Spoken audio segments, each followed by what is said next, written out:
Hello and welcome back to an extremely cold night in April's Creature Workshop. For those of you that don't know, I live in a rural place, which, out here in the country, we use propane to heat our houses.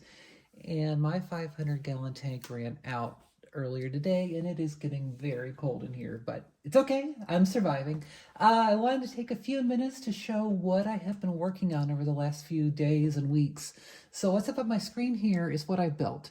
So is what I've been working on a lot. I am trying to come up with a way to allow me to mount a motor down here, like a stepper motor or something, and have that turn to make a creature's head spin. So, be able to spin this and have this move. And you can say I'm struggling to do it because this is just way too heavy. I made it too big. I need to go back and rethink it. The goal will be to mount something like this that I've showed before up on top. And again, this is way too large. So the scale's all wrong, but I think I'm onto a good idea. I think this may work.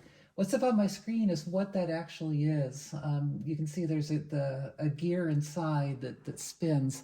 This is fixed, and then this rotates around it. So this kind of comes in and collapses in on it.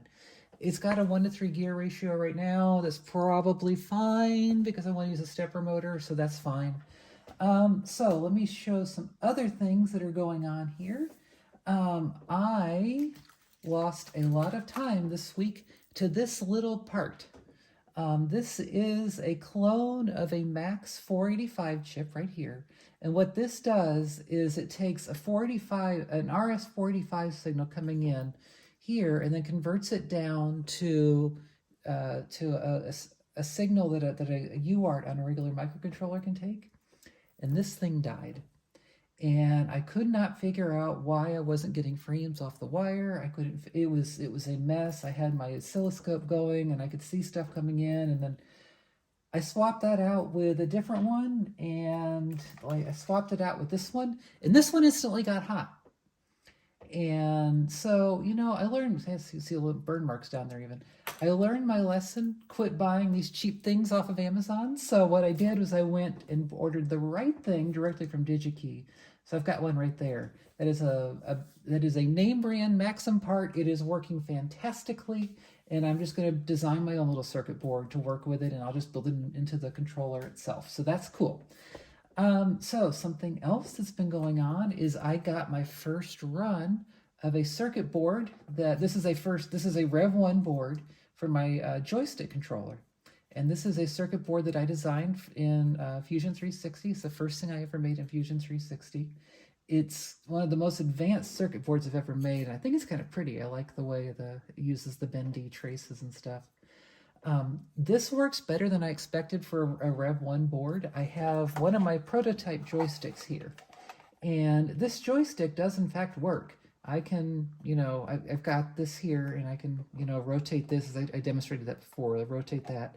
It has one of the circuit boards inside, but it's clunky. I don't like solder. I've learned not to solder things to these directly because it breaks off. And so there will be a Rev 2, but for a Rev 1 board, this is great. I am super happy with this. I have really come a long ways because I couldn't make anything like this a year ago. And now I can just do it, in a weekend. And one last piece of news is that this is one of my PicoPro boards, which I have a blank one here.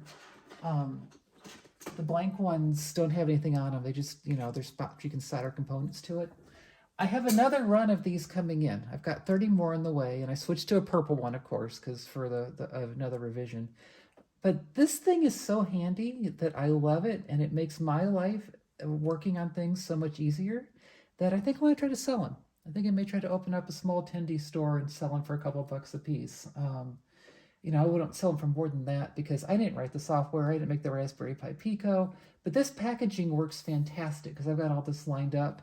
And on the joystick connector, I've got just plugs right in, and I can debug a joystick great. And it makes my life so much easier because, like when I'm debugging, what the PicoProbe software lets me do is it lets me take a running object on here. So I hit pause, and this thing just froze. And now I can go in and see the current line of code that it was on. I can see the values of what the the values of what the things were, of what the variables were at the time I hit it. I can go look and see what the state of the current threads, well, they're called tasks in FreeRTOS, that are running. This thing's very heavily threaded, and it makes debugging so much easier. And I am just glad that I have this thing because it makes my life better. So I think I want to sell it and make it better for other people too. So that's all I've got. It has been a very busy and cold night. And I just wanted to share what I've been doing and how things are going. So I will talk to y'all later.